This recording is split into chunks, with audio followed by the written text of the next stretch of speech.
Hello, kumusta po kayong lahat? Piyesta ngayon dito sa Torino. Piyesta din sa lugar kung saan ako pinanganak, sa Tabaco City, Bicol Region. Parehong June 24. Nasa bahay lang ako ngayon maghapon. Yung mga nagtatrabaho dito sa lugar namin, walang pasok, holiday.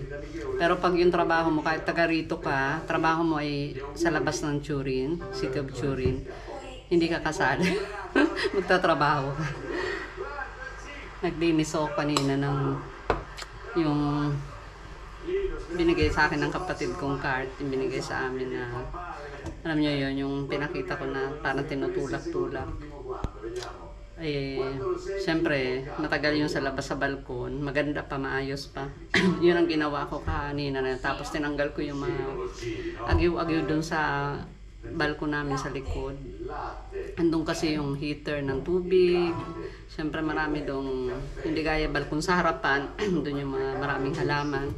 Tsaka walang mga kung ano-anong mga gamit na nakalagay. Pero pag sa likod kasi dito, yung mga buildings na ganito, nandun yung aircon. Diba yung nagbubuga ng ano. Tapos siyempre, dyan mamahay yung mga gagamba. Since naglinis na rin lang ako nung sinabi ko nga na yun, nalagayan ng mga prutas, gulay. Nilinis ko na rin, sinama ko na bago ko walisin yung ngayon naman magluluto ako ng fried chicken. Binabad ko na yung manok.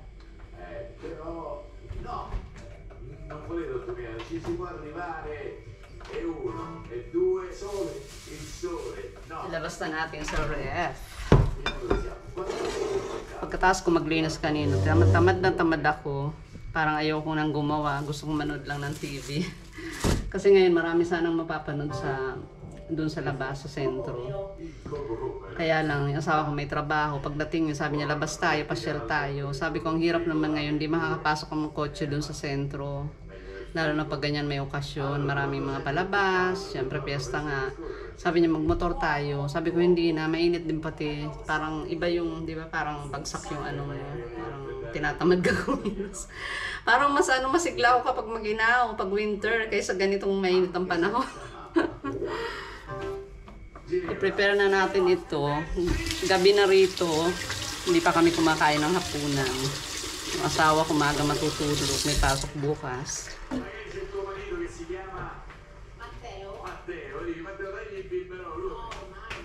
Mag-apron ho ako. Baka kasi matalsikan ako ng mantika.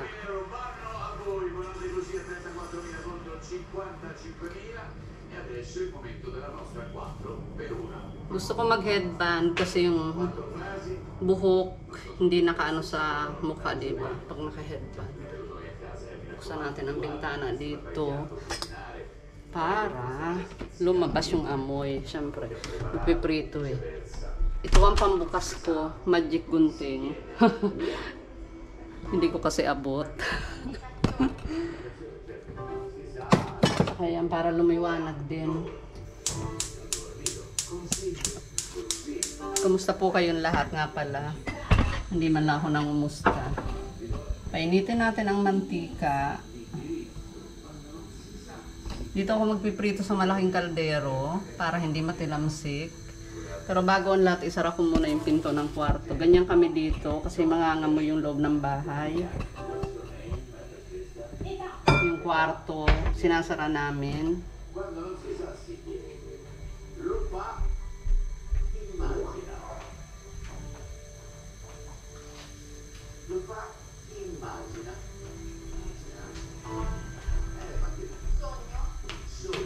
Gusto ko nga sana magsaklob sa ulo, kaya lang para naman ako niyang ano.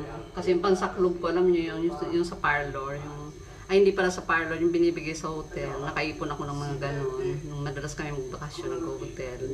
Nakaipon ako nung, alam niyo yung maghihilamos ka lang, ayaw mong basahin yung buhok mo, maliligo ka lang, yung body wash lang. Marami akong ganon ginagamit ko pag para hindi mga amoy mantika, pero ayoko nang gamitin ngayon, total araw-araw naman. Ayan, gawin na natin yung manok. Ito, binabad ko na yung manok. Ang lagay ko lang dito ay konting asin, paminta, at bawang. Marami yung bawang. Masarap kasi maraming bawang. Tapos ito, flour lang, harina lang. bilis-bilisan ko dahil baka gutom na itong asawa ko. Hindi lang ito umiimik. Ganyan lang ho para mabilisan. Pwede rin breadcrumbs, kaya lang sabi ko, konti na lang breadcrumbs ko, baka mabitin, di harina na lang. Malutong din ito, pareho lang. Mas malutong pa yata pag harina. Subukan nyo, pwede nyo rin paghaluin. Pero parang napuna ko kasi pag breadcrumbs, masyadong sumisip-sip ng ng harina. Ay, ng harina, ng oil. Tsaka parang umiitim agad yung mantika, nasusunog yata yung breadcrumbs.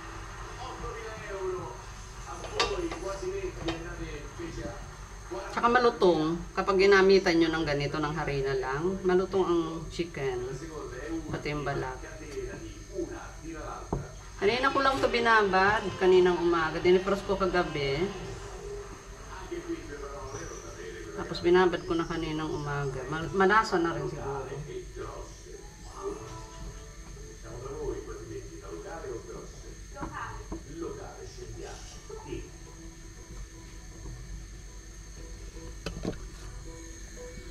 Ilagay na ho natin.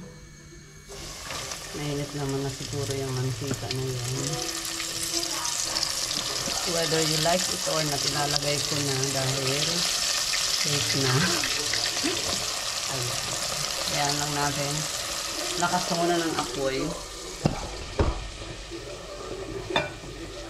Ayan muna natin yan. Tapos, may isa pa akong i-prepare. Iniisip ko kasi yung potatoes. Yung potatoes kung lulutuin sa air fryer o dito na rin sa mantika. Sa air fryer kasi konting oil lang, pwede na. Makalat China, makalat.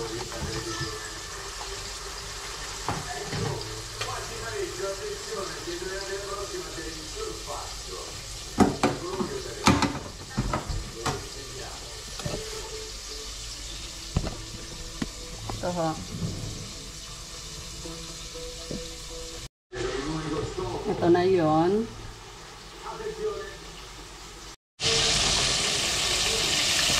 Check ko natin.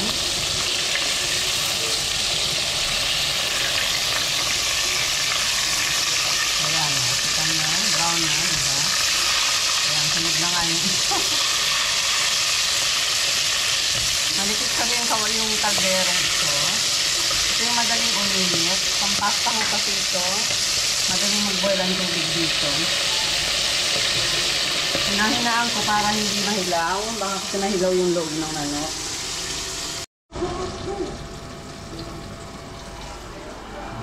Yung time, check natin ito. Ayan ha. Diba? Halos luto na. Konti na lang. Yung french fries. Ayan natin. So, hayaan ko pa para magpagta.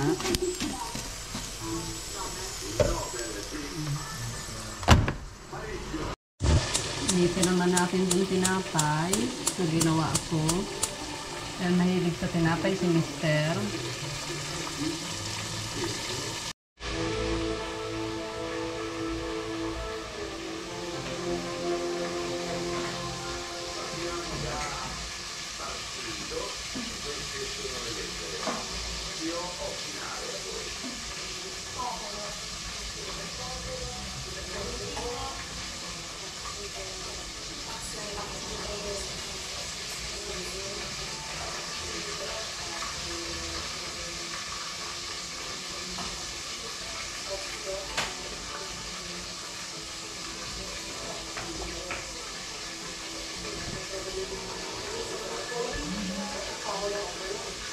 Ito na ho, kain tayo.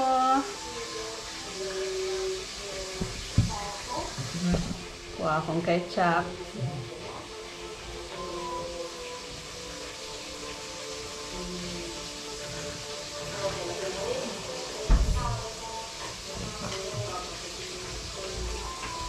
Ito naman yung kanyang bread.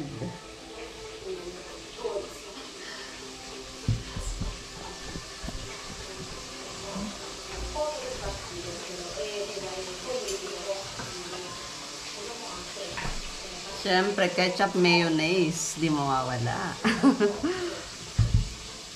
No, hindi mi se. Se descaldaran ancora. No, vabbè. Contare le tradizioni di Firenze. Kain po tayo. Storia, rappresenti il tuo quartiere, una città. Le squadre entrano ed è subito un affrontarsi con pugni, calci, placcaggi, l'uno contro l'altro, 27 per squadra, una potenza a tratti spietata fino alle lunghe corse verso la porta.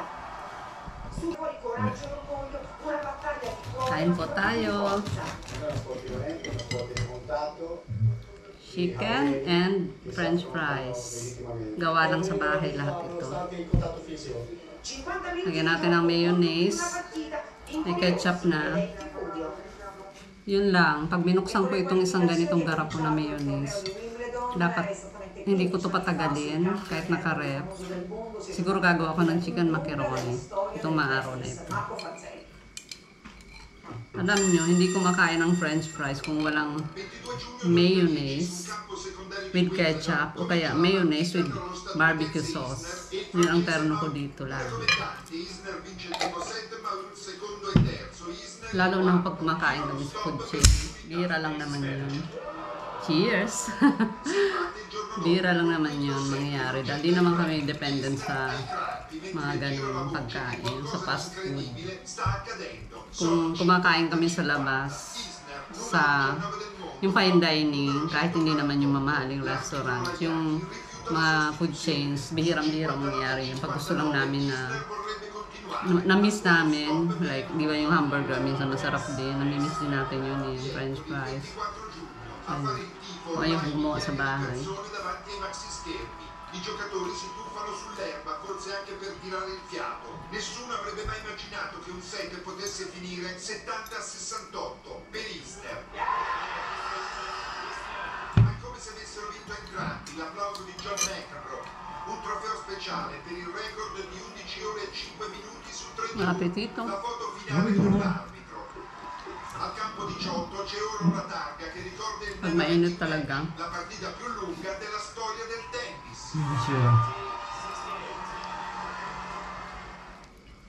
La nuova Tigre di Montpra, cioè nel TG1, cambia mano l'attore turco, protagonista della The last time ginawa ko ito lumutong.